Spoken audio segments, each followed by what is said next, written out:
When you get into your car and you turn the ignition on, lights are going to come on the dash. You need to be familiar with all of those lights, know what they represent, and understand whether they're supposed to be on or they're going to be off.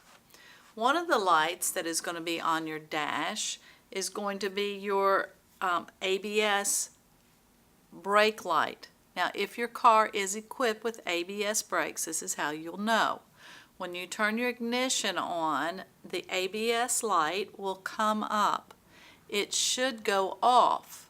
If your ABS light lights up and stays on, you have something wrong with your ABS brakes and you need to have it checked out. If your ABS brakes go bad, you still have brakes, but you do not have ABS brakes. So that is something that you need to have worked on immediately. Another light that's going to flash up on your dash and is going to come on temporarily is going to be your seatbelt light. Now, your seatbelt light is usually accompanied now with a buzzer or a dinging to let you know to buckle your seatbelt. But after you buckle your seatbelt, if that light stays on, you have something wrong with your seatbelts. Seatbelts can be adjusted and they can go bad in the connector. If you suspect that something's wrong with your seatbelt, or if that light stays on, have your seatbelt checked out and repaired by a mechanic. It is your most important safety feature. It's called an active restraint device because you must actively put it on. If that light stays on, have it checked out. Another light that is going to come on and go back off is your airbag light. Your airbag light will flash on when you turn the key on, but it will go off. If your airbag light stays on, there's something wrong with your airbag. The spring could be broken inside, or perhaps it is not going to deploy properly. You want to have that checked out. Remember, airbags deploy in 1/25 of a second at 200 miles an hour. You can be injured by an airbag that deploys unexpectedly.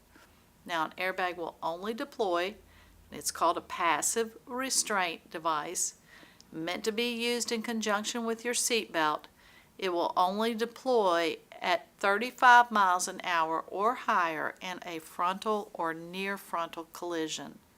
You want your airbag to be functioning properly. Have it repaired if that light stays on. Another light that you might see is your brake light, your emergency brake light. That is an exclamation point. That light should not be on. If that light comes on, you are either driving with your emergency brake on, or there's something faulty in your brakes. Now, those are your emergency brakes. They're not your regular brakes, or what you call your service brakes. Your emergency brake is just that. If your brakes were to fail, you're driving down the road and you hit the brake and it goes halfway down, the first thing you want to do is pump that brake because you could have air in the brake line. If that does not cause your brake to function where you can get over and stop, you may have to stop with the emergency brake. Do not jerk the emergency brake on or slam your foot down on the emergency brake. The emergency brake is a manual brake that only stops your back wheels. So if you jerk that emergency brake on, you're going to do a 180 and be heading the other direction.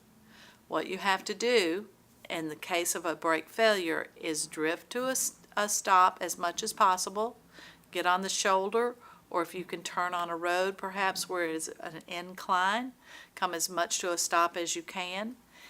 If you have to go on the shoulder in order to drift to a stop, that's what you need to do. When you have gotten almost to the point where you're completely stopped, then use your emergency brake.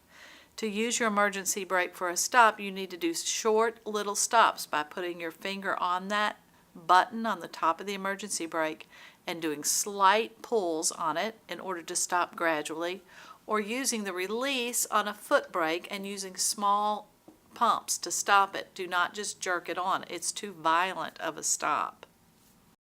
Another light that is going to come up that you should recognize is your gas tank light. Now, that light will come on a lot of times when your gas is empty, but you will also have one on there on your gas gauge.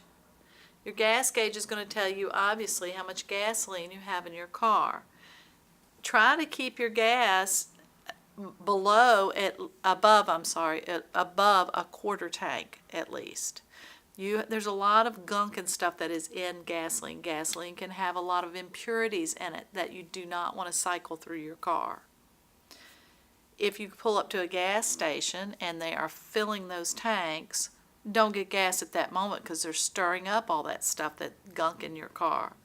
So you want to keep your gas tank a quarter full or more so that you're not dredging the stuff that's in your gas tank into your engine. Now you do have 2 filters in your gas tank that will filter that stuff out, but try to keep it as pure as you can. Do not overfill your gas tank. When you have gassed up and you're stopped at the gas station, get out, leave your phone in the car because static electricity can cause the gas fumes to explode. It's not the gasoline, it's the fumes that will catch on fire. Also, if you get out, especially in the wintertime, you want to touch the side of the door where there is a piece of metal to discharge any static electricity you might have on your person. Do not get in and out of your car when you are pumping gasoline. If you're putting gasoline in a container, be sure that container is on the ground where it is grounded. Do not overfill or top off your gas tank. If you put your gas handle on the automatic filling and it goes off, do not pump extra gas in there for a couple reasons. For one thing, in the wintertime, you do not want to overfill your tank because there can actually be some freezing in really cold weather and extreme weather conditions.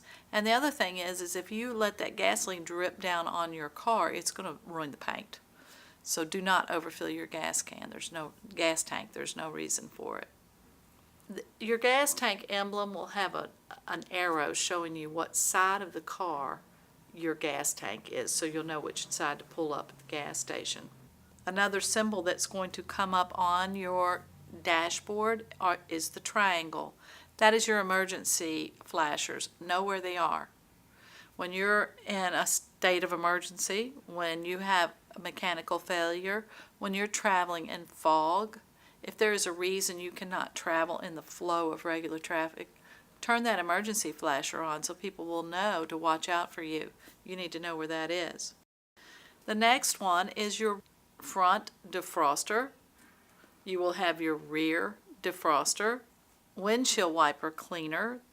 You have your fan emblem. You have your parking emblem that shows you that your parking lights are on. Now your parking lights are the yellow lights on your car. They are not full lights. They're the yellow lights. You're only going to use your parking lights if you are actually parked and your car is on the side of the road and you want it to be visible to other people. The parking lights are not driving lights. The next one is your rheostat. It looks like a light bulb. The emblem does. The rheostat is that little dial that is beside your lights. You'll have a little dial. That dial is making your inside lights brighter or dimmer. If you're traveling in a dark night, you want to adjust that rheostat so your inside lights are dimmer. Just as it's hard to see out of a house at night because of the light in the house and the darkness outside, it increases your visibility to reduce the lights inside your car on a dark night. Recognize and know where your up and down for your windows is before you start driving. Know where your locks are. Of course, the 2 arrows on both sides, those are your blinkers to the right and to the left. You will have a light that will come on that shows you that your brights are on. Now you're not going to have your brights on 100 feet be coming up behind a person, dim your brights. 500 feet oncoming.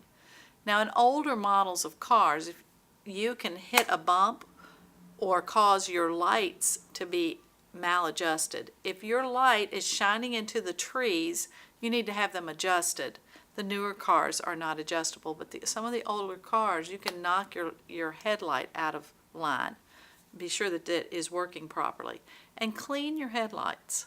Keep them clean. At night it makes a big difference for you. You'll have a trunk light or a button for your trunk release. You'll have a hood release that's usually right next to your brake release underneath the dash. And then you will have a little squiggly thing that is for your fuses. Now you should carry extra fuses. If all your lights were to go out, you have blown a fuse. Sometimes they're located underneath the accelerator of the driver's side of the car on the floorboard.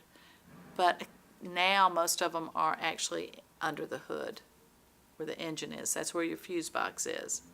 And then you have emblems that under the hood that will warn you of battery acid or the danger of battery explosion or the danger of fire. When you are charging a battery that is dead and you are giving someone a jump, don't lean over that battery. It can explode and it's full of battery acid.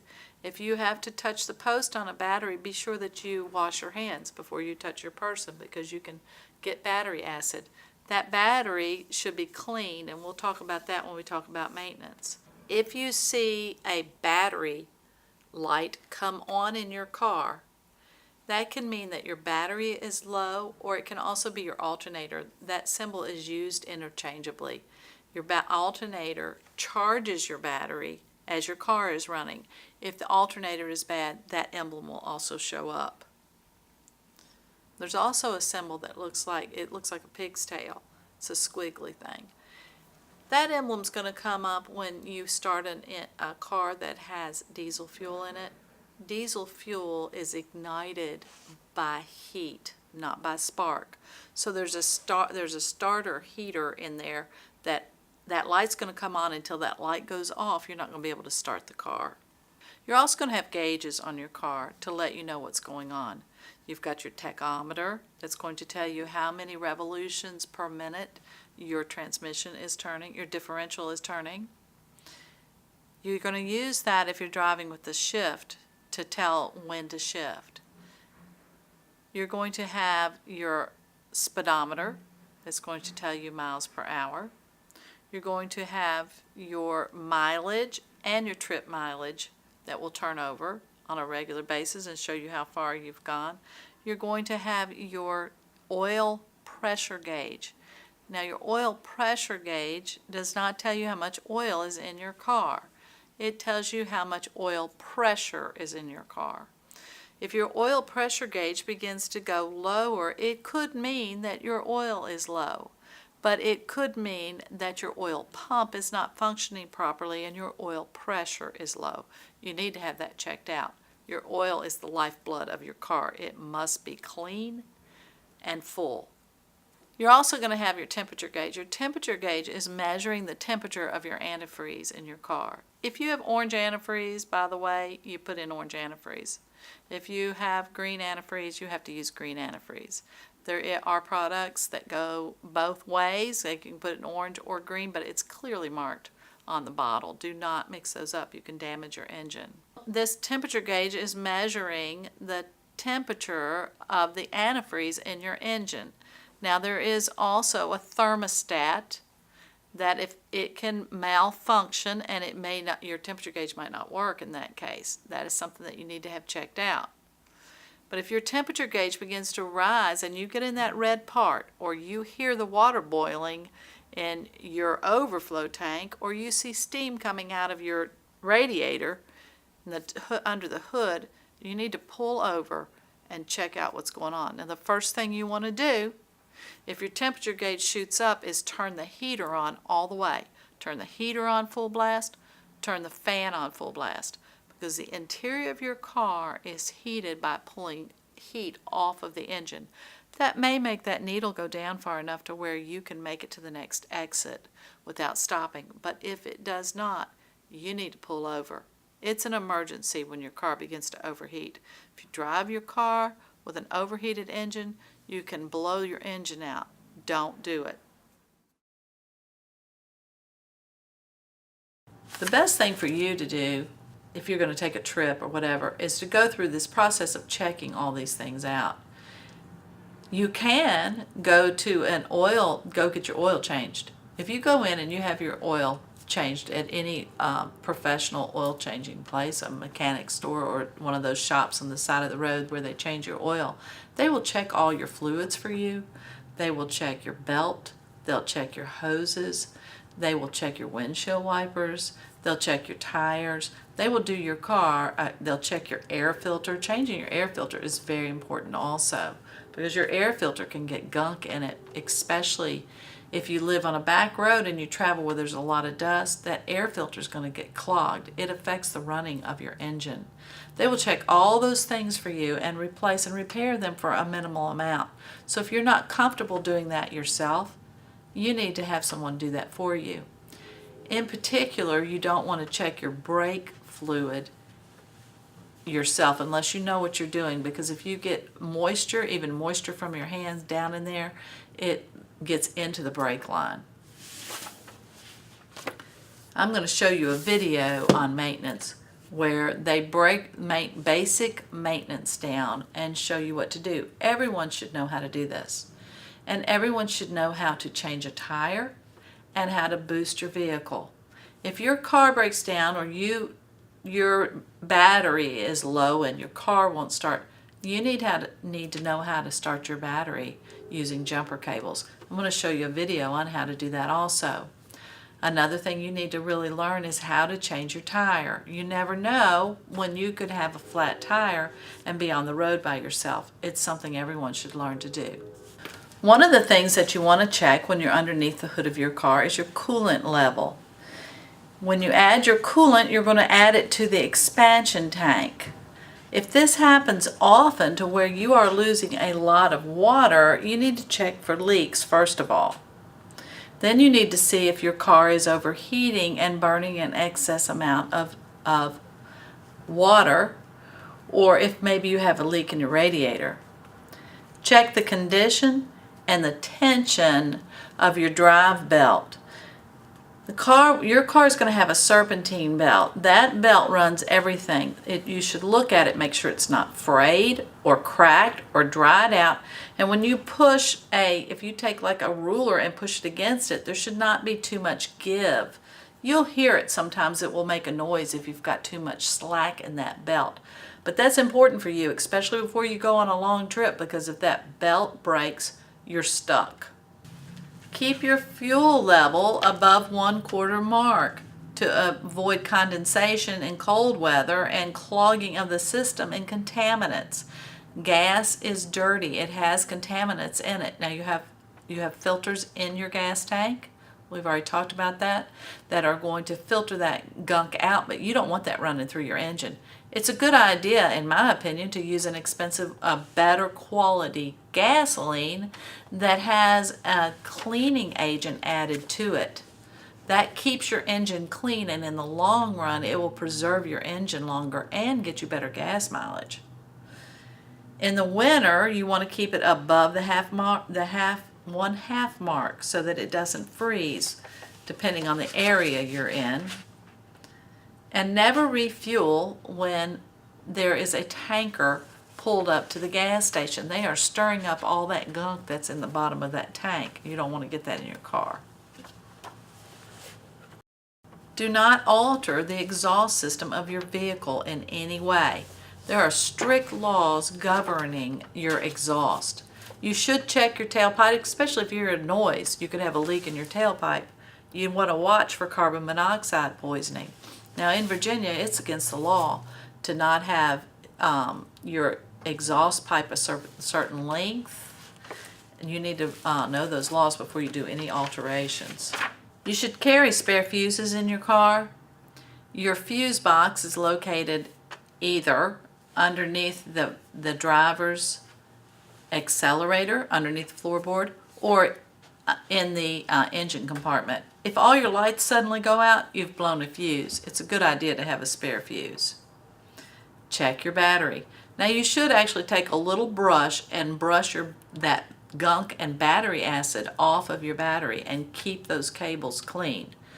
Now the new batteries, you cannot open them up, so you don't have to put any liquid in them or anything like that. But the older batteries, you'll see that post sticking out. It should be clean and the connectors should be well connected. Check all your hoses. When you look underneath your hood, if you've got a hose, you can manipulate it a little bit. If it looks like it's cracked in one of those accordion things, you need to replace that hose because something is leaking out of there. And when you wash your car, take the time to open the hood and spray backwards through the radiator so that you get all the bugs and things out of there. Check your oil level often. You really should check your oil level at least every other time when you fill up your gas. It's important to keep your oil topped off. Now when you pull that oil level stick out, it's going to have a gauge on it. If it says full, do not add any oil. If it is in between full and add a quart, do not add any oil. But if it's below the add a quart line or at the add a quart line, you want to add a quart of oil. Your oil is the lifeblood of your car. When you pull that oil stick out, it should not be gooey and black. It should be honey colored and clear. Change your oil often. Again, look in your owner's manual for the amount of time you want to spend. Usually it's 3,000 to 5,000 miles.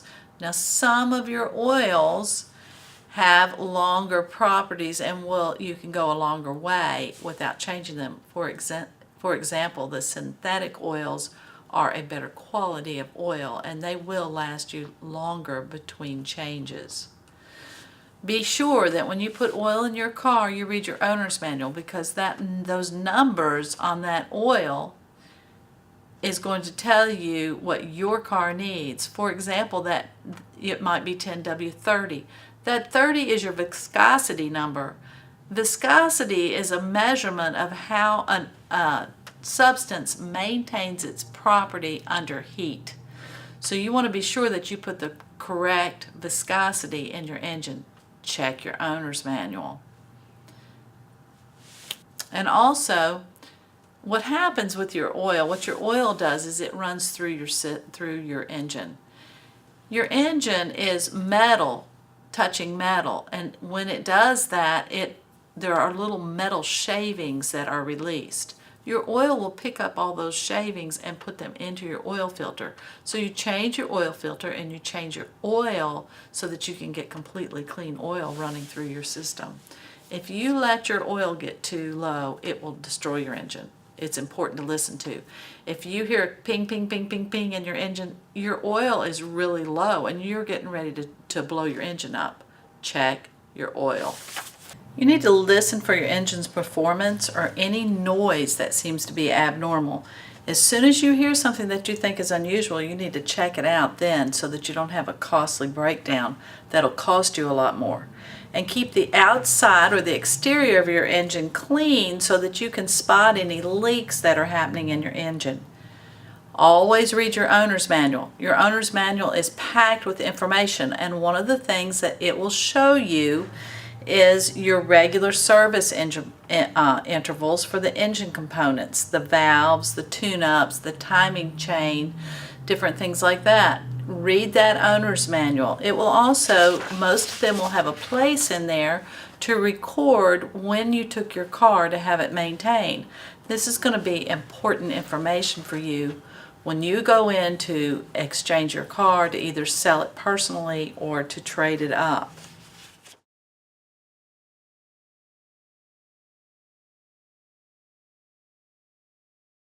Let's talk about emergency situations. When you are out on the road, things can happen and you need to know how to respond, and that's what I'm going to try to teach you in this class. So you know in advance what to do when certain things happen. The main thing about being in an emergency situation is don't panic. Try to think clearly and grab the wheel tightly. You know what I'm saying? Don't immediately just slam on your brakes, because a lot of times in certain emergency situations, that's the worst thing you can do is slam on your brakes. So hopefully you'll learn this in this class, and when these situations arise, this will come back to you and you'll remember what to do. In dealing with things that happen beyond your control, like vehicle failures, which really is not totally beyond your control because you need to check everything before you get on the road, right? We're going to talk about maintenance today too. But if you have a blowout, does anybody know what to do if you have a blowout? Has anybody been told? Have you all learned about this? Well, let me explain to you what happens. Now, you're more likely to have a blowout when your tires are low and it's hot. If you let your tires be underinflated and it's really hot temperature out, the heat from the road can make your tires get the pressure so high that it'll blow those tires out. So if you're traveling, especially in the summertime, you're going between here and DC, or you're going to be on 95 or a heavily traveled road especially, check your tires before you get on the road. Okay, and those are cold tire pressures. When you have a blowout, now if you have a blowout in the rear, it's not as severe. I mean, it's bad, but it's not as bad as a front end blowout. What happens when you have a blowout, and it doesn't have to always be complete, sometimes it can be a partial blowout where you'll have a little bit of air left in there, that's better. But if you hear a loud bang and your car is now almost impossible to control, because when you have a front end blowout, your car is almost, it takes all the strength you have to control your car at that point. When you have that blowout, what happens is now you're on the rim, right? Do not hit the brake. You will hear it blow out and feel it. Don't hit the brake. Your car, when you hit the brake, remember we talked about pitch? Your car is going to pitch forward, and now all the weight is going to be on that blowout, and you'll start spinning down the highway. What you have to do, if you hear that noise and you've got a blowout, take your foot off the accelerator, do not brake, and get over on the side the best that you can.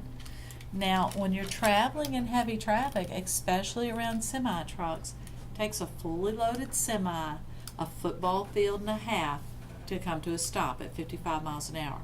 So you got a semi-truck behind you, and you blow a tire, you can get run over because they cannot stop, right? That's another reason it's a good idea to have 6 seconds or at least 5 between you and a semi-truck on a highway.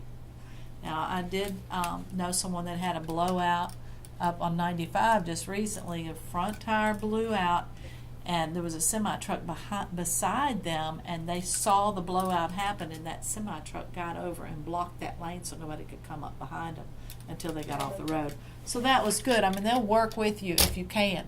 But that's another reason why you need to check your tires before you get on 95, because if you blow out, you're in the center lane, there's a truck behind you, they have nowhere to go.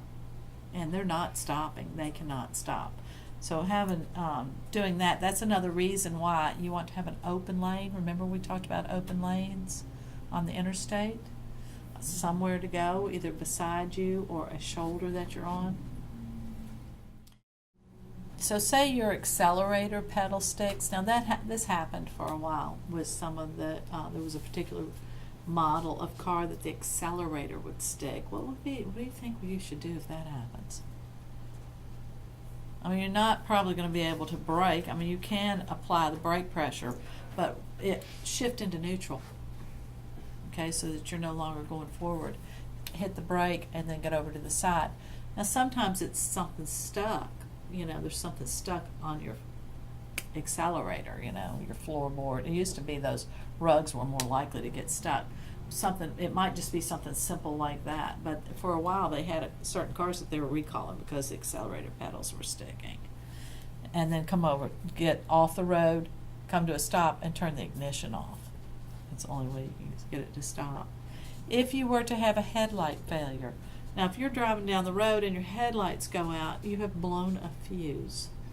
In your car, you have a fuse box.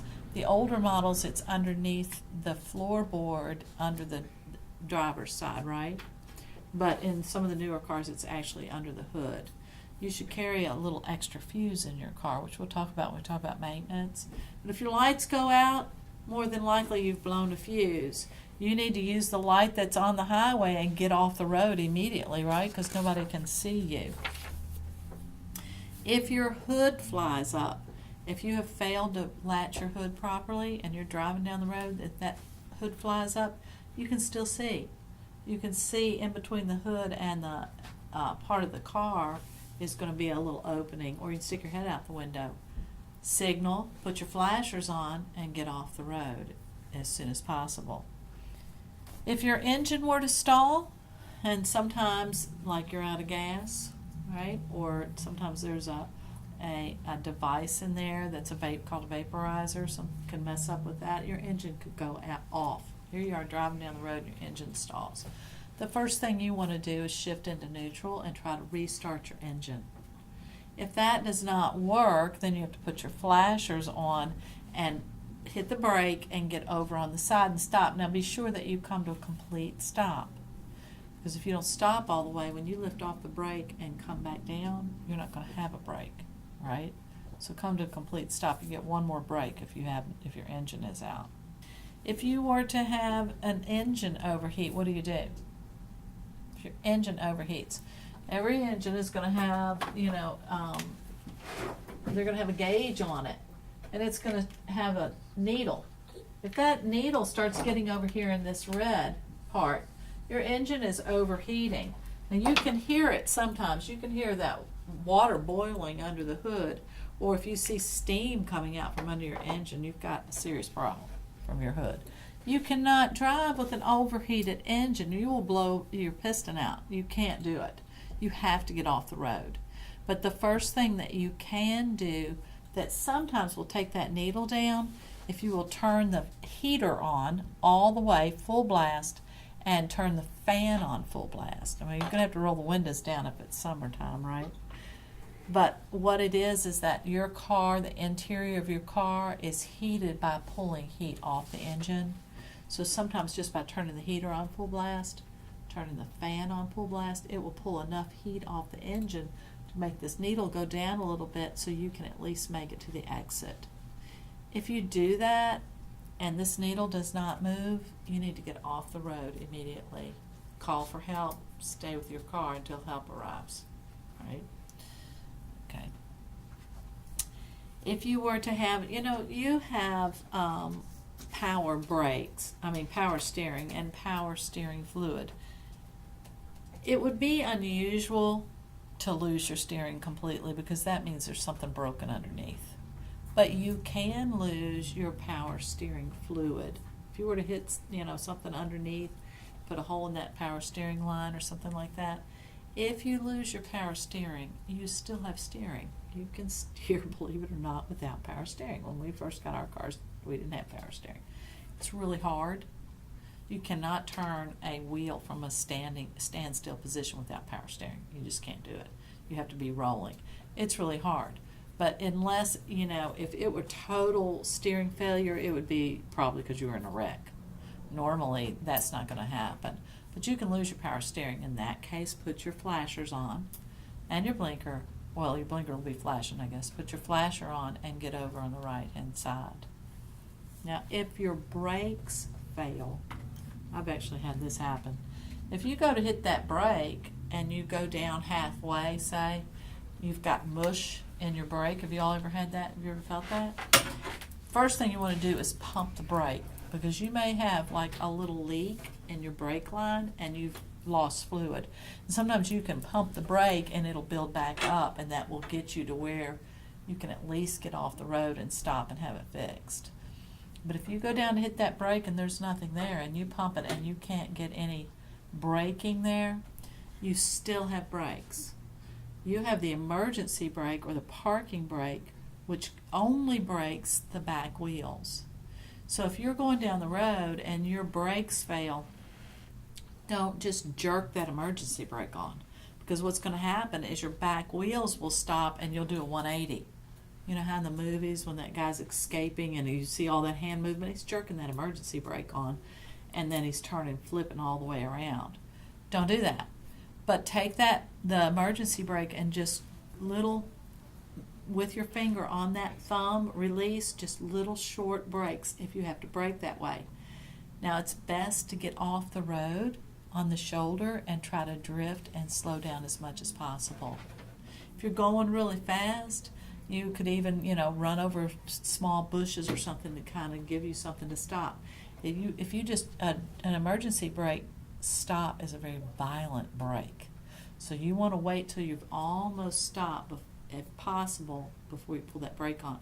But if you have to use that emergency brake, use that little thing to just little bitty brakes, okay, so that you're not doing a 180 in the middle of the highway. Always check your power brake fluid on a regular interval, and we're going to talk about maintenance and what to do because it's a big part of driving. If you were to have a fire in your car, obviously you're going to get out of the way. Get out immediately. Activate the hazard lights and run away from the car as far as possible.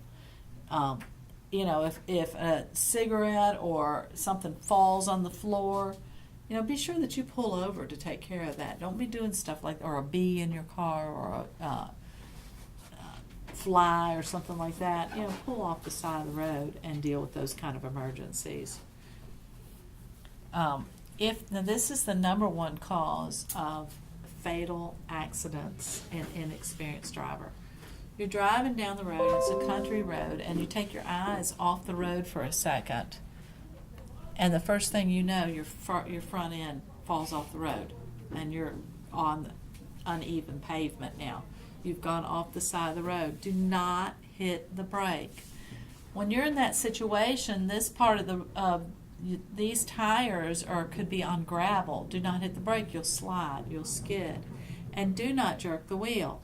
Jerking the wheel is very dangerous. Never do it. The first thing you want to do in an emergency is grip the wheel firmly and maintain your direction. Take your foot off the accelerator and off the brake, and then 1/4 turn. Come very gently 1/4 turn back on the road. Okay. Remember that. It's a very common accident. What happens is when you're driving down the side of the road and your wheel falls off the road, it's because you weren't paying attention, or you looked away, or you reached down to get something and you took your eyes off the road. The first thing you know, you're off the road and you panic. Driving off the road is no big deal, but overcorrection will kill you. What happens is when you jerk that wheel, when all four wheels get back on the road, it shoots you into oncoming traffic or across the road. Then you have to jerk the wheel back to go this way, right? You want to just do 1/4 turn, very easy movements. Now sometimes there's a lip on the side of the road where the asphalt is thick and you maybe don't get up that first time. Go back down and do it again.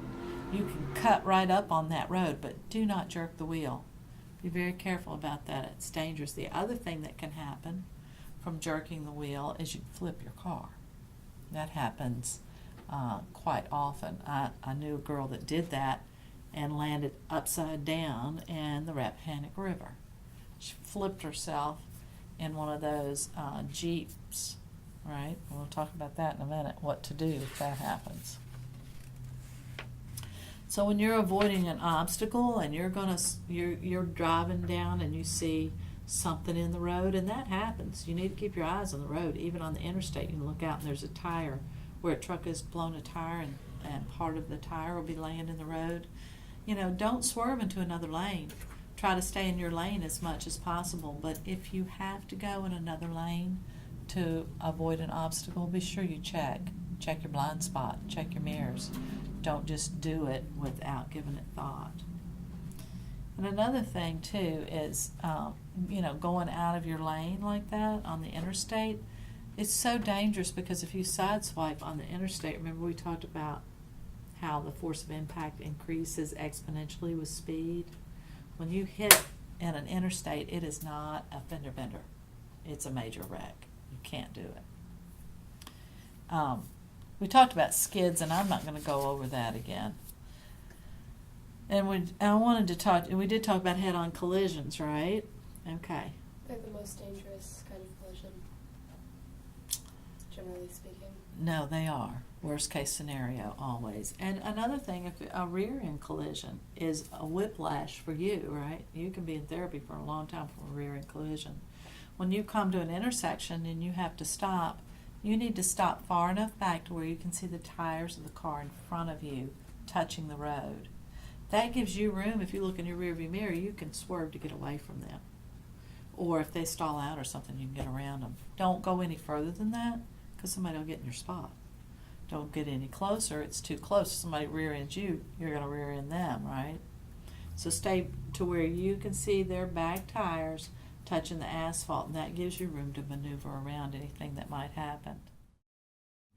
Let's talk about electricity. You know, your car is, and this is not as rare as you might think, because I have actually seen a couple of electric wires fall on the road before. In big storms, you know, where those transformers can explode, the wires fall. If you were to be in that situation where your wires fall or you've got electricity in contact with your car, you are safe on the inside of your car. You want to call for help and have them turn that electric off, right? If your car is on fire or you have to get out of it, now you're in a more dangerous situation. Now you're safe. The safest place for you to be is in your car in an electrical storm, or in the case of electricity. Does anybody know why that is? Rubber on the tires? Actually, that's not the reason, but that's what a lot of people think. Your car is, well, what it is that you are in a metal cage. Electricity is going to arc around that metal cage. If I were to put you in a metal cage and touch electricity at the outside, it will arc around that cage, but it will not go in. And that's where you are in your car. You're in that metal cage inside. The electricity is not going to come in. You know, it travels in a circuit. It's going to circuit around that metal cage. However, if you have to get out and you open that door, you're breaking that circuit, right?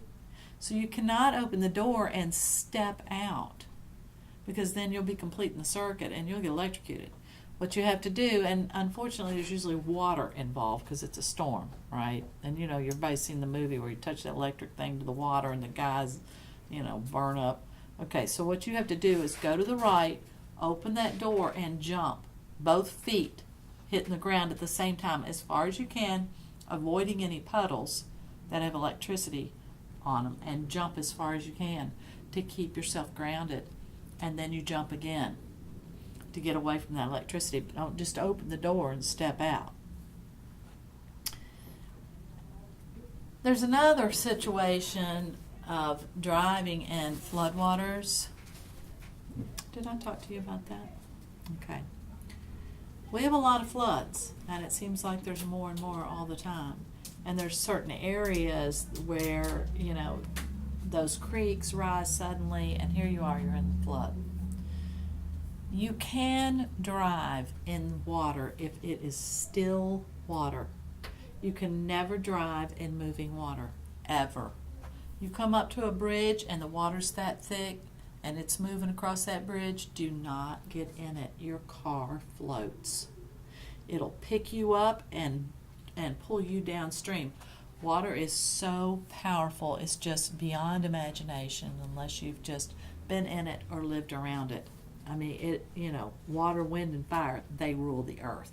But You can't, is it true that you can't drive if the water's coming into your grill? well, I would say not, but I'll tell you when you can drive, you know. Yes, probably not. But you can drive in standing water, okay? If it comes up too high, it's going to flood your engine, is what happens. But if it's moving, never get in moving water. Never, ever, ever get in moving water. If it's that deep and you're in a truck, don't get in it. It'll sweep you right downstream. It's moving water. Your car floats. Your tires, the treads on your tires fill with water, and you float, okay? But you can drive in standing water. This is the trick to driving in standing water. Say the creek is over here and the water is standing. It's not moving water. It's just a flooded area. There's a couple things you need to do. First of all, you need to be able to see the road, because a lot of times roads will wash out. There may not even be a road there. So if you can see the road, you can drive in the water.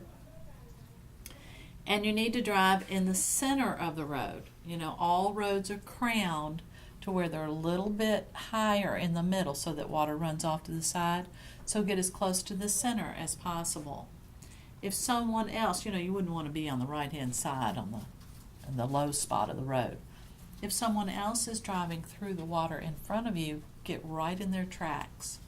Because as they drive, they're parting the water. And you can go right through their spot where they're parting. But this is the trick to driving in standing water. Once you commit, You cannot hesitate. Because if you're driving in standing water, what you're doing is you're parting the water, but you're also pushing a wall of water in front of you. If you're accelerating like this and you accelerate, and you have a moment of hesitation and you let off the accelerator the tiniest bit, that water comes in like whoosh and floods the engine. You know how when they're showing those flooded areas, they always have that one car that's moving and there's one guy that's standing in the water? He hesitated. You cannot hesitate. Once you commit, you've got to keep accelerating to keep pushing that water. So yes, if it comes up in the grill, it floods your engine. But you're pushing it away as long as you're moving forward. But if you come to a little bit of a stop, Now when you get on the other side of a deep water place like that, you're not going to have any brakes, because when your brakes are filled with water, when your tires are under the water, when your brakes get wet, they don't work. But you can dry your brakes out, hitting the accelerator and the brake at the same time. It'll just dry them out like that. The friction from the brake just dries the brakes out. But just remember that the guy behind you doesn't have any brakes either, and get out of the way. Keep going, right? And then there's the situation of plunging in the water. Now, I used to teach this a little differently, but now that I've spoken to people that have a little more experience than I do, and I watched Mythbusters, where they put a car in a pool of water, and they took the engine out, so all the oil and gas and stuff wasn't in the pool, but they put a weight equal to the engine. And the engine, of course, your car, when you hit the water, if it sinks engine first, right? That's the heaviest part. Now, if you read some of the books, they'll say you'll have a air pocket. Yes, you do. But like one person that was, her dad was a Marine, told me, yeah, you have an air pocket. It's in the trunk usually, okay? But when you're sinking like that, you can't open the doors, right? Now, if you were to go off a bridge, say you went off a bridge, your car's going to float for a second. I've heard engineers say that you should have electricity for a few seconds. Get your windows down. That's big. Be buckled in. If you're not buckled in, you've hit your head by now and you're drowning. But as you begin to sink, when all your car fills with water, you can open the doors, because the pressure on the outside is the same as the pressure on the inside. However, like in Mythbusters, it took 1.5 minutes for the car to fill with water. Okay, so the average person is not going to make it. But if you happen to be able to hold your breath long enough, you can unbuckle, and there will be an air bubble somewhere in that car. Now, it might be in your trunk. You might have to push through the trunk to get to it, but you can open your doors and get out at that point.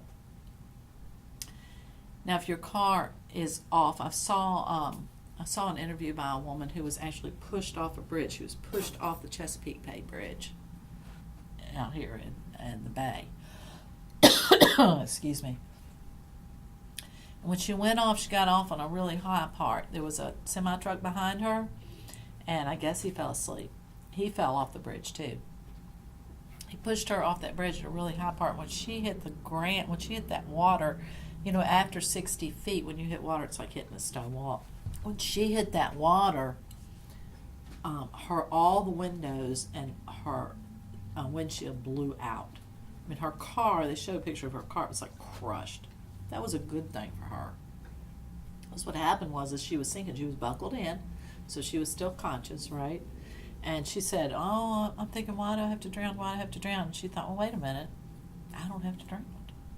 And all of a sudden, she said she just got real calm, and she unbuckled and swam to the surface. But it was because all her windows blew out that the water came in, and she was able to unbuckle. Of course, it traumatized her, needless to say, to be pushed off a bridge. But she was able to get out. So you can, statistically, 33% you can get out. So you can make it.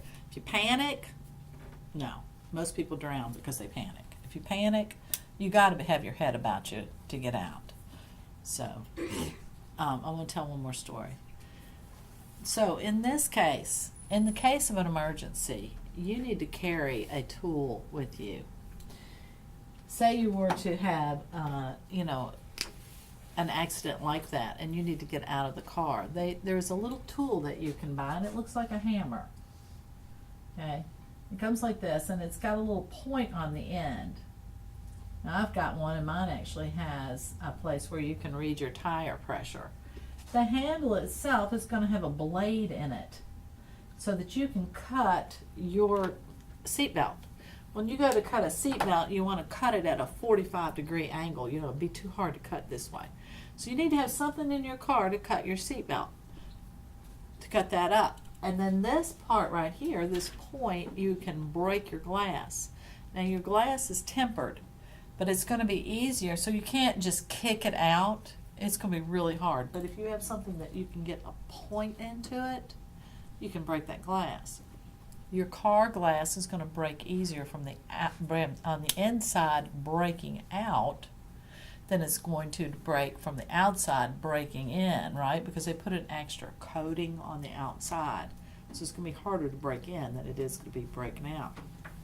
And I've had people tell me that you can actually take your head restraint, you know how you can pull it all the way out, and it's got those two little pointed things on the end, and you can use that to break out your window.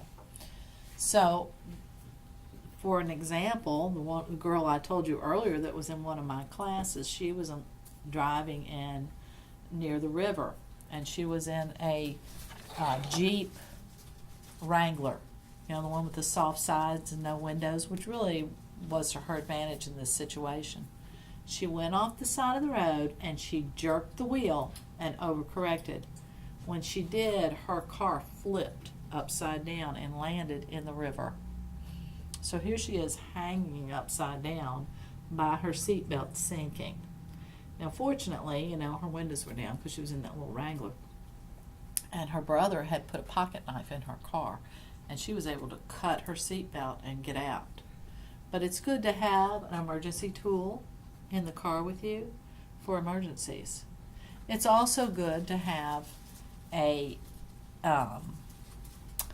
you should have a kit, and you can buy them for really cheap. You can go into a discount store and you can buy that whole kit for cheap. And in the kit, you need to have jumper cables to jump your car in case your battery goes bad, or jump your neighbor's car, right? You need to have fuses, extra fuses, in case you have an emergency. You could have a first aid kit, which would be very useful. And you need to have triangles or a flare. If you were to have an accident or you were to break down, those triangles, you want to put those triangles behind your car and in front of your car, depending on where you are. Now, if you're in a multi-lane road where you can only go one way, put one of the triangles 50 feet and another 100 feet behind you. But if it's a multi-lane, you know, going both directions road, you want to put one in front and then two behind you. Now, if you're coming around a curve and people are going to come around a blind curve and you're going to be there, go all the way past the blind curve and put one of those reflective triangles. What that does is, or flares, you can light a flare, people can see it from a long way. What that does is it warns people that you're on the side of the road. This is a safety feature for you, so that people know that you are stopped on the side of the road and you have an accident, and they don't come around that curve and rear end you, think you're part of the traffic. I was coming down this intersection down here in heavy traffic, and this young man had broken down in the turning lane. It was so cool because he had those flares. He had put flares behind him so that everybody, you could see from, you know, over a block away that there was someone broken down in the left turn lane. Traffic never even slowed down. Everybody was just going around him and going on. But when people come up behind you and they don't know what has happened, it really makes all the traffic start to back up. And it's more dangerous for you. I came up on a young woman and her car was broken down in the middle lane on a multi-lane commercial road, and she was standing at the trunk. Don't ask me why. There is nowhere else that would be worse for her to stand than at the trunk. Somebody come up behind you and rear end you, man, you're gone. And people tend to go where their eyes are looking. So they come up on an accident or something like that, and they're watching you, and the first thing you know, they've run into you. You know, people are not expecting the accidents. So those triangles, if you were to break down at night and you're carrying those triangles, carry that triangle between you and the oncoming traffic. You know what I'm saying? So people see that triangle first. It's your protection and your safety device. One thing we didn't talk about is if you are in fog. Fog is very frightening. It is probably the most dangerous, one of the most dangerous situations you're going to be in. First of all, if you're traveling and you're going to be going crossing a high mountain like Afton Mountain, or you're going to be in those areas, especially in the spring and in the fall. You know, fog is formed when the water is the same temperature as the air, and it forms clouds on the earth, right? If you were to look down on fog, you would see patches because it's in clouds. So when you're driving and it's foggy, first thing you're going to do, and nobody's going to have to tell you this, is what are you going to have, brights or dims on? Right. No, dims. If you have your brights on, they shine into the water particles and it shines right back in your face. You can see nothing. That's why they have those fog lights, which are awesome. They shine straight down onto the road, and they work really well. So you can put your dim lights on. And what else do people do when they're obviously in sort of a distressful situation? Slow down. You're going to slow way down. And then how are you going to signal to everybody else that you've got an issue going on? Put your hazard lights on. Put your hazard lights on. Now the problem with that is everybody's got their hazard lights on.